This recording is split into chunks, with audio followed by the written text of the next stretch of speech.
Welcome to Secrets of Successful Advisors with Ken Heyman, the podcast where we dive deep into the habits, mindsets, and strategies that set top financial advisors apart.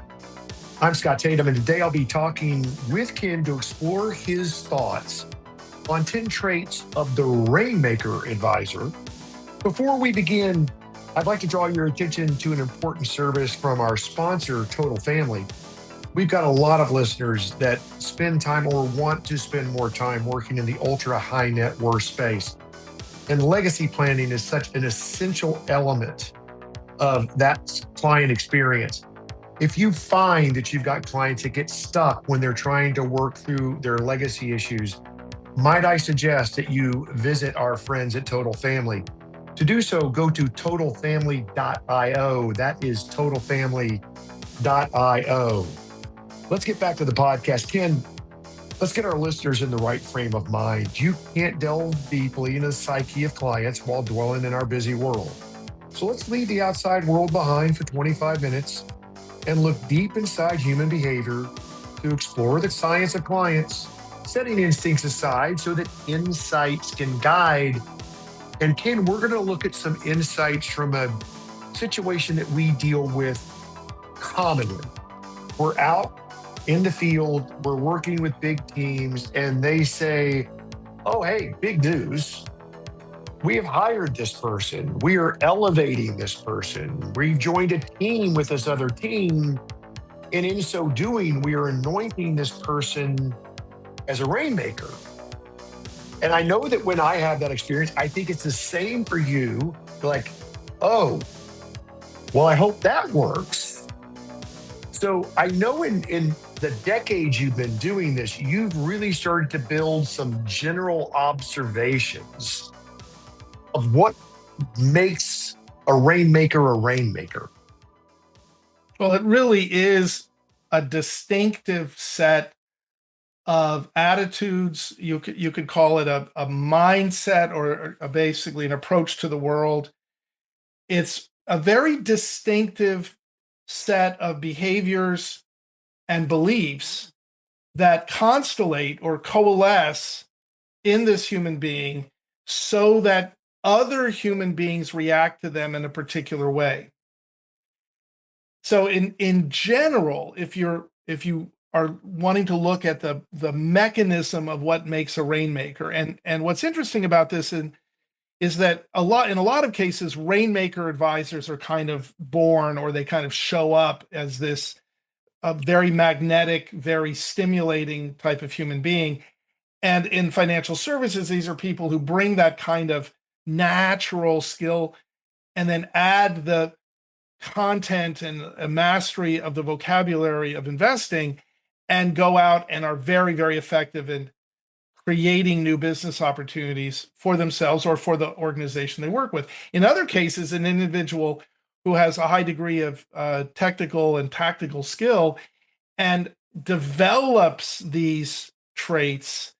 And I think in a lot of cases, I've seen people do that through trial and error, kind of get out there, bump into things, play in traffic, get hit by a couple of cars, limp away, try again. And then before you know it, they kind of settle into the same set of traits. So what I'd like to do for advisors is kind of look at this first generally. What are the recognizable components emotionally, psychologically, cognitively that make for a rainmaker? And there are several that I've observed. Remember, I've been working with financial advisors since 1991. I've talked with literally thousands of advisors at all different levels of success.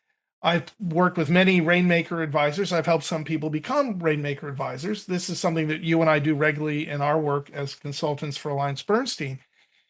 But for those who are interested really in grappling with this, we need to start to think about what are the traits that make these people what they are, make them effective in what they are. And one of the cornerstone traits is their mindset is that the work of the financial advisor is with the emotions of the people they work with, the prospects they meet, and the clients they are servicing, that they use tools, instruments, the vocabulary of investing, but they are consciously and intentionally and intensively focused on the emotions of the human being. I've said in other recordings that the value that clients receive from their advisor is not the output or the deliverables of what the advisor does, the services they create, the products they sell. The value is in the emotions that the client feels. I remember years ago, I had a consulting relationship. This is before I joined AllianceBernstein with the Wachovia organization before it was folded up into Wells Fargo. And Wachovia at that time had this wonderful chief strategist who was from Great Britain, had this lovely accent, was very polished in his demeanor and his communication. But what was so powerful about him is that he would lecture on current market conditions from a very simple platform of 5 guiding principles, of 5 timeless principles of investing. He would talk about, and he would say, look, one of those principles is regression to the mean. And he'd put up a chart and he'd show how the current market was either on, above, or below the mean. And he would show, going back 20 years, all of the points in time where he had spoken to groups and said, we're off the mean and we're due for a mean reversion one way or the other. And it was 20 years of unbroken clarity. He could never call the market. He wasn't trying to call the market. He just said, look, the further off the mean we get, the more pressure there is to come back on the mean. And he had a couple of other timeless principles that he just would point out to the audience. I discovered after traveling with him for about a year, and we would work together at conferences maybe once or twice a month, that every time he talked,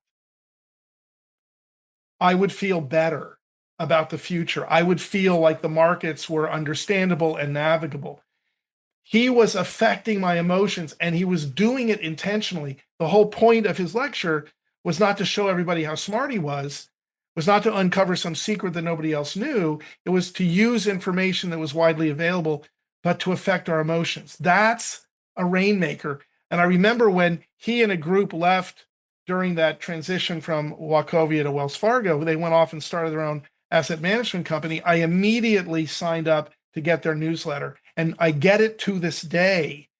And this is, almost 20 years later, I get it to this day because of the impact he made. That's a rainmaker, right? The ability to affect emotion. Now, there's more to it than that. There's the sense of they take the opportunity of an interaction to curate an experience. You mentioned at the beginning of the podcast our partners at Total Family. And Total Family has a wonderful story they tell about an advisor who's using the Total Family digital resources to work with a family around their legacy planning and the creation of a legacy for this family, multi-generational, very, very wealthy family.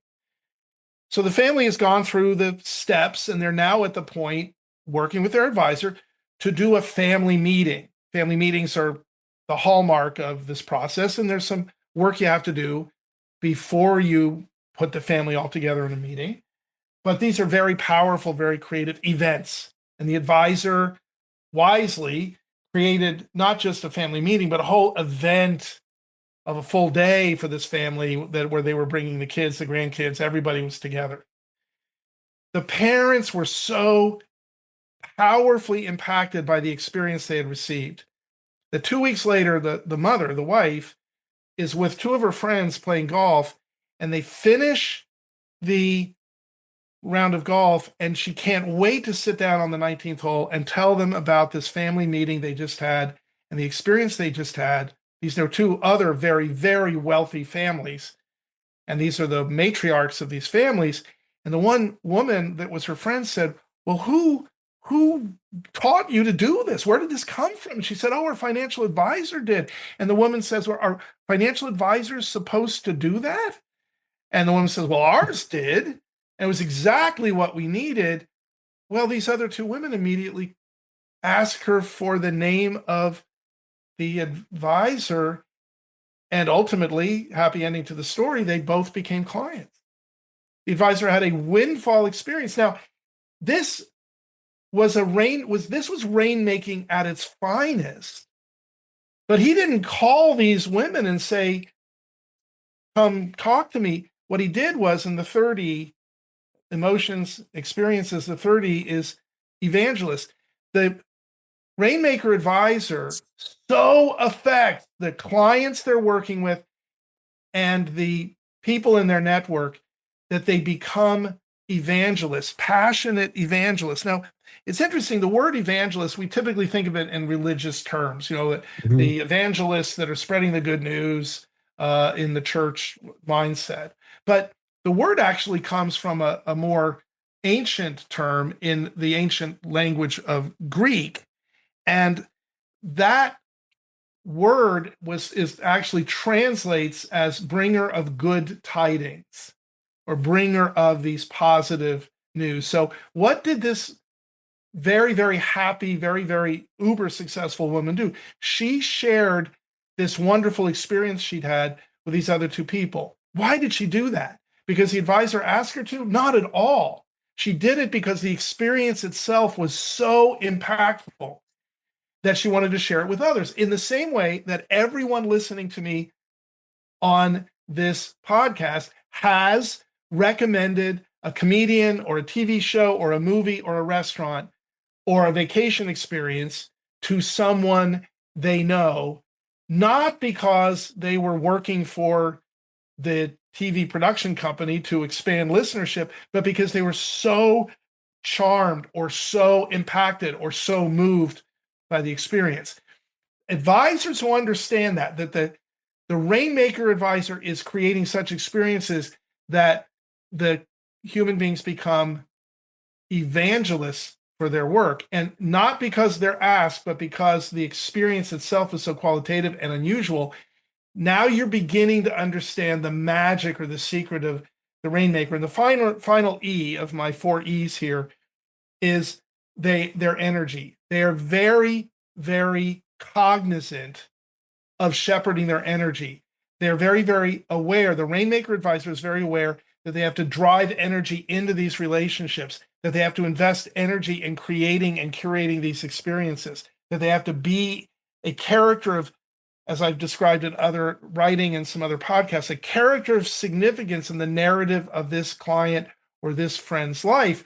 They have to be slightly larger than life in their energy, in their articulation, in the way they think, in the depth of what they know, and how they think about affecting the people around them. They are aware that they are a rainmaker. They are aware that these conversations are all opportunities. Every one of these conversations is an opportunity that has not yet been realized to affect other people. So what you see here is this kind of initiating, proactive, energetic, experience-oriented, emotions-oriented process that results in an ever-growing number of evangelists who are, out of their own emotional desire, sharing with other people their experience of working with this particular advisor. That is the overview you need to know about being a Rainmaker type advisor. Well, Ken, let me tell you, just based on the way you explained that, those 4 E's certainly ring true to what I've experienced in 40 years, working in this industry about what I observe with rainmakers. But thankfully and gratefully, you decided to go a little bit further down the rabbit hole, and you took these kind of general observations and said, wait, there's something more definitive to this. There are actual traits that you can track that really indicate that you're working here with a rainmaker. So share these traits with our listeners.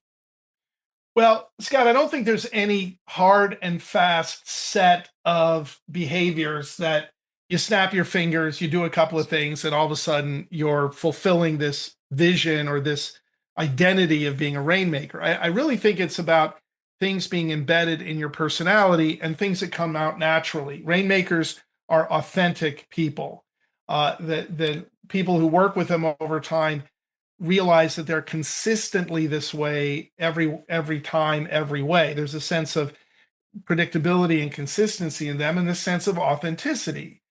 And I think that's very important. But there are things we can see that distinguish the typical good, solid advisor from the rainmaker advisor. You can think of this as kind of little ways that the rainmaker advisor elevates or distinguishes themselves from a typical advisor. And the simplest way to start would be, and just one of the traits I've observed over these, 30 plus years of doing this work, is that most advisors, the typical advisor, is very competent and is very articulate about the deliverables or the outputs of their work. So they believe, or they think, their belief system is the clients hire them for financial planning, for building a good portfolio, for doing those projections, maybe for expanding out and doing, interpreting some products to them. So, planning, portfolios, projections, products, a lot of P's here.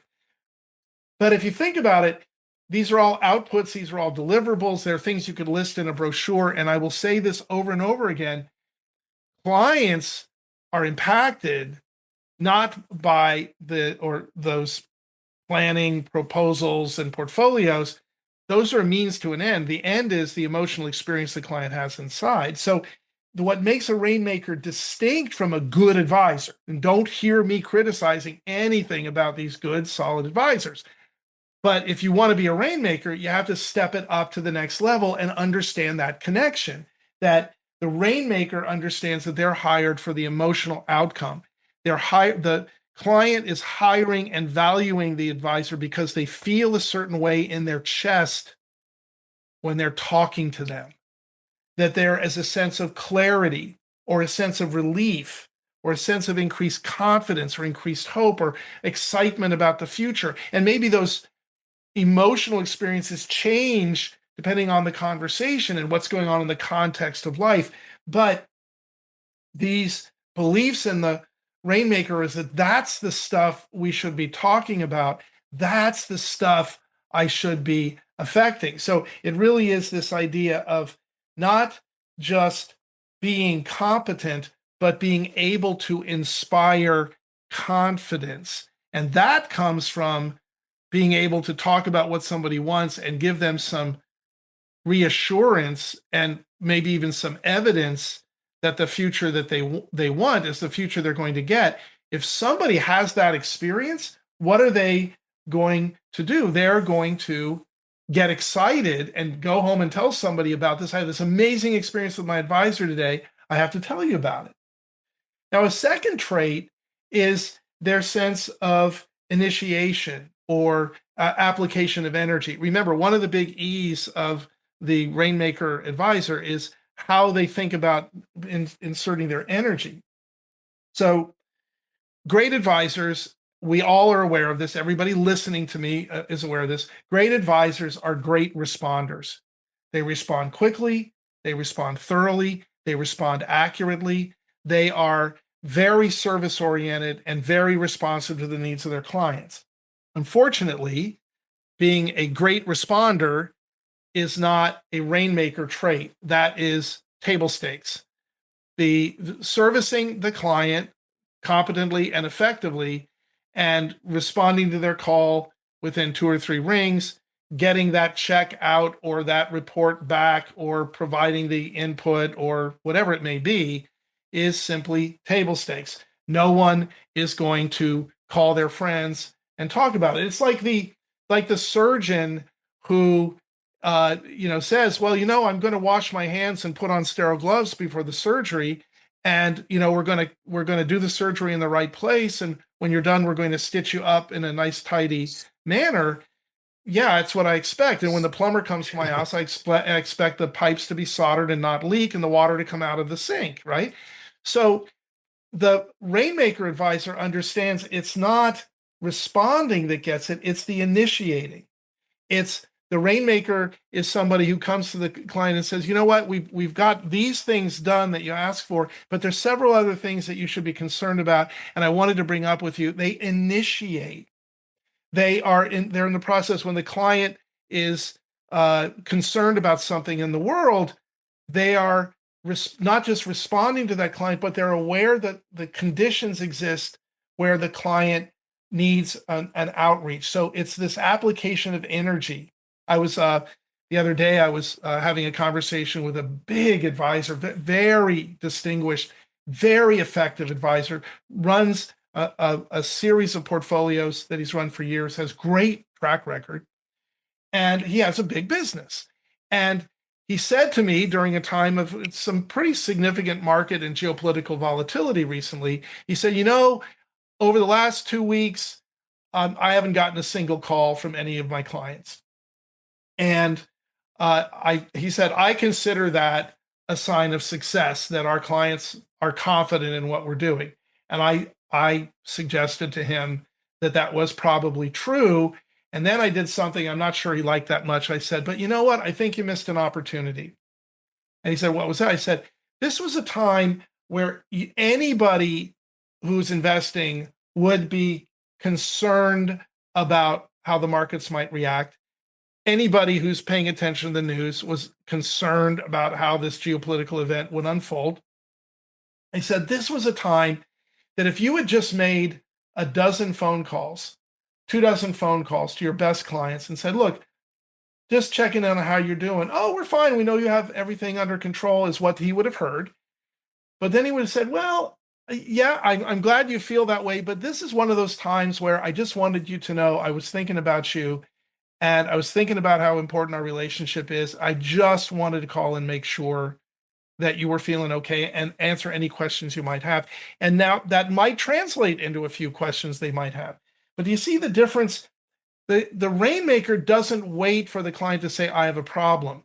The Rainmaker sees that there's an opportunity to be of service, interprets things, knows more than the client does, and shows them they know it, and pays attention in 2 arenas. They pay attention to what's going on in the world so that they can interpret when the client might want a call, and they pay attention to what's going on in the client's life for the same reason, that they might want to reach out and be initiating in their call. So that's two attributes of this, and there's a couple more that I think bear some consideration at this point. The advisor, the good advisor, provides excellent service. There's frequent phone calls, and great advisors even may schedule those calls and not necessarily respond the way I just described in the moment, being aware that they need to add extra energy. But that kind of regular pattern of call, we call our servicing model, some advisors call it. Well, that means that the client sees the advisor as providing excellent service and is a good provider. Rainmakers go beyond that. They become an indispensable thinking partner with their client. They are initiating outside of the client's frame of reference. They're actually kind of connecting themselves to the ongoing process of authoring the client's future. They're connecting to that client's future and taking action on themselves for that client to experience them owning it with them. Again, remember that energy, that's this investment of energy. And Scott, I think we have time for just one more here. There's a fourth attribute that, great advisors, again, as I said, respond quickly, but the true Rainmaker advisor doesn't wait to be invited. There's a sense of initiating on their own agenda on behalf of the client. And that is underneath these other attributes, but they have a sense of their own process, their own values, their own sense of concern, their own sense of relationship management, driving the relationship forward. The great advisor responds and pays attention. The Rainmaker advisor drives an agenda with this individual that they find delightful and charming. So they see a book and they buy it for the client, or they have an experience and they immediately go home and write a note and says, hey, I was at this restaurant, I thought of you. It's beyond just the financial, it's out into the relational dimensions. And again, what is their design? What's the intention? The intention is that the client will experience this in this utterly charming moment of being seen and appreciated and connected. And in a world of loneliness and isolation and confusion that's increasingly so over time, the Rainmaker connects with these humans at the emotional level, surprises them, delights them, and turns them into what's that term from that book, raving fans. So we're breaking it out into more and more refined ideas. There's more to it than this, but I think that starts the process for advisors to start thinking, oh, what are some areas where I could do some of these things perhaps more thoroughly, more assertively, more dynamically than I've done before? Well, Ken, unfortunately, that kind of brings us to time today, but this is a conversation that we are going to continue on our next podcast. So, this was a really interesting exploration of some general observations about what makes a rainmaker, those four E's: emotions, experience, evangelism, and energy. But then taking that further step and distilling this into 10 traits, and I think it will serve as a great guide for people that want to be rainmakers or already are and are doing a self assessment on what is already working beautifully and where maybe they want to spend some time. So, look, as our listeners return to the busy world of running their practices, let me remind them that we would love their ideas for future podcast topics. If you've got an idea for something you'd like to hear Ken talk about, just go to Ken's LinkedIn page or my LinkedIn page, shoot us a message. I promise you, if we use your idea, we're going to give you a shout out on the podcast. That's a wrap for this edition of Secrets of Successful Advisors with Ken Heyman, the podcast where we explore the science of clients, setting instincts aside so that insights can guide.